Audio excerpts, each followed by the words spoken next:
Sometimes you have to choose yourself over everyone else's expectations. That's what I kept telling myself when I finally worked up the courage to tell Trent I was leaving him. After 20 years of marriage, I deserved to feel alive again, and Logan made me feel things I'd forgotten were possible. Anyway, make sure to hit that like button if you enjoy my stories, and don't forget to subscribe if you're new here. So, there I was, 45 years old, sitting in our living room, with the bay window that I'd always loved, about to blow up my entire life. Trent was reading some financial report, his reading glasses perched on his nose like he was some kind of distinguished gentleman. The man had this whole sophisticated thing going, always dressed impeccably, spoke 3 languages, could discuss wine and art, like he was born into money instead of earning every penny himself. But looking at him that Tuesday evening, all I could think about was how suffocating it felt to be married to someone so controlled, so measured in everything he did. Trent, I said, folding my hands in my lap. I was wearing the pearl earrings he'd given me for our 15th anniversary, which felt ironic now. We need to talk. He looked up from his papers, those sharp blue eyes focusing on me with that analytical way of his. The man never just looked at anything. He studied it, processed it, filed it away. What's on your mind? I'm leaving you, I said, trying to keep my voice steady. I found someone else. I watched his face for some kind of reaction. Anger, hurt, shock, anything. Instead, he just nodded slowly and said, okay. That was it. Okay. Like I'd just told him I was going to the grocery store. Here I was expecting some big dramatic scene, maybe even hoping for it, because at least that would show he cared. And he gives me, okay, that's it, I asked. Okay, what would you like me to say, Jocelyn? Should I yell, throw something big? He took a sip of his water with that maddening calmness of his. We're adults. You've made a decision. God, he was infuriating. Even in this moment, he had to be so rational, so in control. It's like he never let himself feel anything real. His name is Logan, I continued, partly because I wanted to see if I could crack that composure. He's younger. I gathered, Trent replied evenly. How much younger? I hesitated. This was the part I'd been dreading. He's 21. The silence stretched between us. I could see him doing the math. Logan was the same age as our son Mason, but still no explosion, no dramatic reaction. He's a student at the university, I said quickly.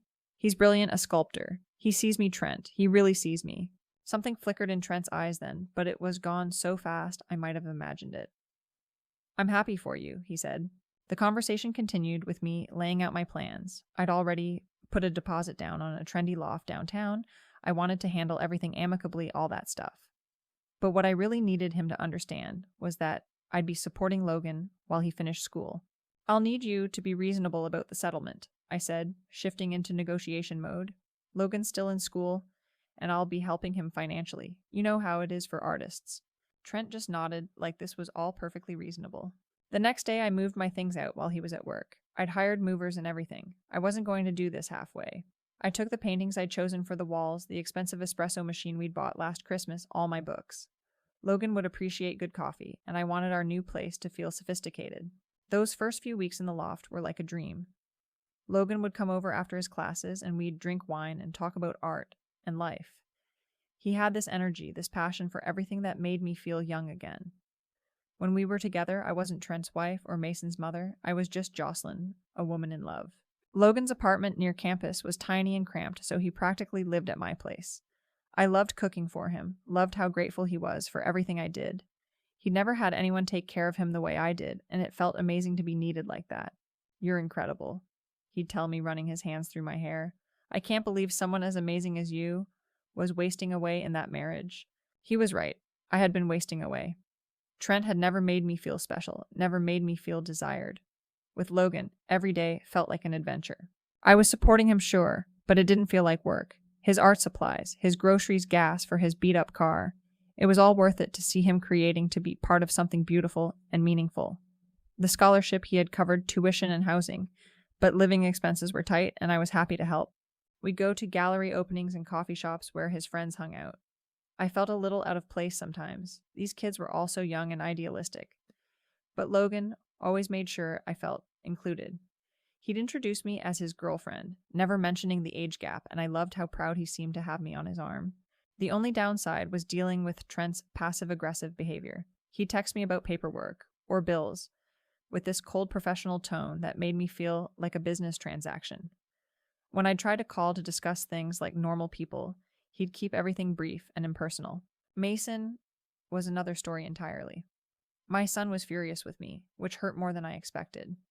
When I tried to explain that sometimes people grow apart, that I deserve to be happy, he just shook his head. "Mom, he's my age," Mason said during one particularly painful phone call. "This is messed up." But he was young, he'd understand eventually. Love doesn't follow rules or timelines. Everything was going perfectly until that Wednesday when Logan got the email. I was at work when he called, sobbing so hard I could barely understand him. "They're taking away my scholarship," he managed to get out. "They said I violated the character requirements." My stomach dropped. "What are you talking about?" "That's impossible. The committee reviewed my case and they're terminating my funding at the end of the semester. Jocelyn, without that scholarship, I can't afford to stay in school, and they're kicking me out of campus housing too." I left work immediately and drove to the loft, my mind racing. This had to be a mistake. Logan was a good student, never got in trouble. There was no reason for them to revoke his scholarship. But as I held him, while he cried, a terrible suspicion started forming in my mind. Trent's family had deep ties to the university. His grandfather was one of the founders. His father had the library named after him. They'd donated millions over the years. It took me less than an hour to call Trent, and I was shaking with rage. "What did you do?" I demanded the second he picked up. "I have no idea what you're talking about," he said in that calm, measured voice that I now realized masked something much more dangerous. "Don't play dumb with me. Logan just got an email. They're revoking his scholarship. This has you written all over it. The university has its standards, Jocelyn. It seems Logan didn't meet them. He's devastated. His entire future is ruined. How could you be so cruel?" Cruel. For the first time, I heard real emotion in Trent's voice. "You're the one who threw away 20 years of marriage for someone young enough to be our son. You walked out without a backward glance. Did you really think there wouldn't be consequences?" "This is different," I sputtered. "This is his life, his education. And you were mine," he said quietly, and then he hung up. I stared at my phone, my hands shaking. I called back immediately. "Please," I said when he answered. "I'm begging you. We can talk about this. We can work something out." But the line was already dead. The next few weeks were a nightmare. Logan was a mess, alternating between rage and despair. Without his scholarship, he couldn't afford tuition for the next semester. Without campus housing, he had nowhere to live except my loft, which put strain on our relationship in ways I hadn't expected. He started drinking more, staying out late with his friends, coming home angry about his ruined future. The sweet, grateful boy I'd fallen in love with was disappearing, replaced by someone bitter and resentful. "This is all your fault," he said one night after another rejection letter from a potential new school. "If you hadn't been married to that psycho, none of this would have happened." I tried to be understanding. He was hurting, lashing out, but it stung. Things got worse when Mason called to tell me he'd had lunch with his father. "Dad told me everything," Mason said, his voice cold. "About the affair, about the scholarship, all of it. I can't believe you, Mom. Your father is manipulating you," I said desperately. "He's using his money and influence to destroy an innocent person just to hurt me." "Logan isn't innocent," Mason shot back. "And neither are you. You cheated on Dad for months, then expected him to just roll over and let you take everything in the divorce." The betrayal of my own son siding with Trent cut deeper than anything. Meanwhile, the divorce proceedings were turning into a war. Trent had hired some shark lawyer who seemed to know every dirty detail of my life. They had evidence of my affair, proof that I'd been planning to leave for months while pretending everything was fine. Even worse, they'd somehow gotten Logan's academic records. Turns out my brilliant artist boyfriend had been on academic probation before his scholarship was revoked. He'd been failing classes, skipping assignments. The affair had been affecting his studies long before Trent made his phone call. "Were you aware of this?" the lawyer asked during my deposition, sliding the transcripts across the table. I stared at the grades, D's and F's in courses Logan had told me he was acing. He'd been lying to me about everything. The prenup I'd signed 20 years ago, back when I was young and in love and thought it would never matter, came back to haunt me. I was entitled to my personal belongings, my car, and a small settlement that wouldn't last a year with my current expenses. Logan and I were fighting constantly now.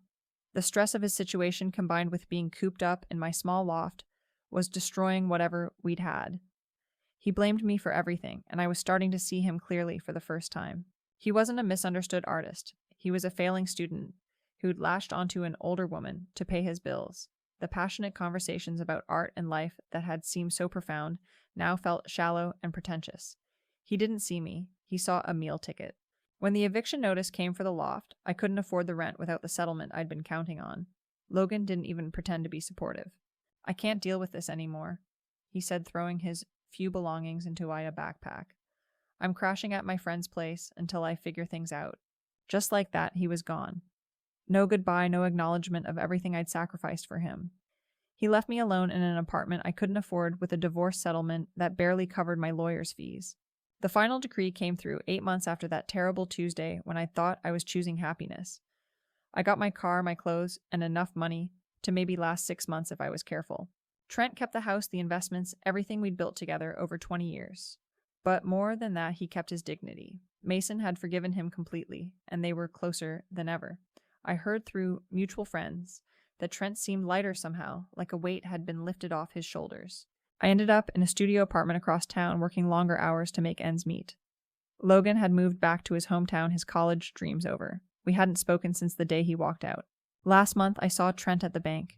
He was with a woman, not young like Logan, but elegant and confident in a way I'd forgotten how to be. She had her hand on his arm as they walked, and he was smiling at something she'd said. Our eyes met for just a second across the lobby. He nodded politely like I was an acquaintance from long ago, then continued his conversation with his companion. I stood there watching them leave this successful, attractive couple with their whole lives ahead of them. And for the first time since this whole mess started, I understood what I'd really lost. It wasn't just a marriage or a house or financial security. I'd lost my family, my future, my place in the world. I'd traded 20 years of real partnership for a few months of fantasy with someone who saw me as nothing more than a convenient arrangement. Looking back now, I can admit that I made mistakes. I cheated, I lied, I convinced myself that my happiness was worth destroying everything I'd built. But what Trent did, using his family's influence to destroy a young man's future just to get back at me, that showed me who he really was under all that controlled sophistication. Maybe we deserved each other after all. The difference is he won.